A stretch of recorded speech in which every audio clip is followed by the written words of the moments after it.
La journée mondiale de la sclérose en plaques, cette inflammation symptôme lourd qui affecte le système nerveux central. Chaque jour, 10 personnes sont frappées par la maladie. Pas encore de traitement, mais le dépistage se fait de plus en plus tôt. À la timone, Guilhem Millet-Boutet et Francis César. Ça va pareil, mieux, moins bien? Non, ça va mieux, je peux marcher. D'accord. Je continue à travailler donc. Ah bah ça c'est bien, c'est important. Oui. À temps plein? À temps plein. Donielle Rochambeau est atteinte de la sclérose en plaques.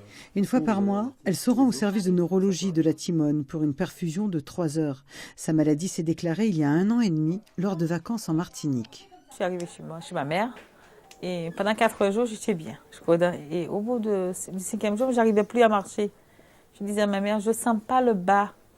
Alors du coup, mon frère se moquait un peu de moi. Je lui dis, oui, tout le bas est engourdi. La sclérose en plaques se manifeste par des poussées inflammatoires au niveau du cerveau et de la moelle épinière.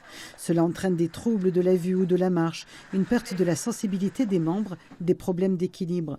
Les femmes sont particulièrement touchées par cette maladie. Il faut retenir qu'il y a 20 ans, nous n'avions aucun traitement qui pouvait influencer l'évolution de la maladie, c'est-à-dire limiter les poussées ou en tout cas la fréquence des poussées. Aujourd'hui, l'année prochaine, on attend la 16e molécule. Donc ça veut dire qu'on a beaucoup travaillé avec d'énormes progrès pour la prise en charge thérapeutique.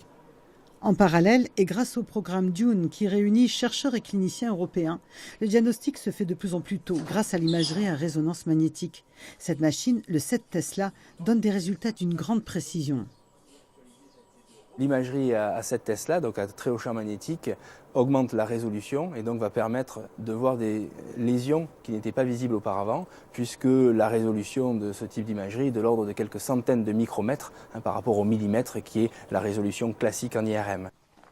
Les progrès conjugués de la médecine et de la recherche permettent aujourd'hui de limiter, voire de stopper la sclérose en plaques.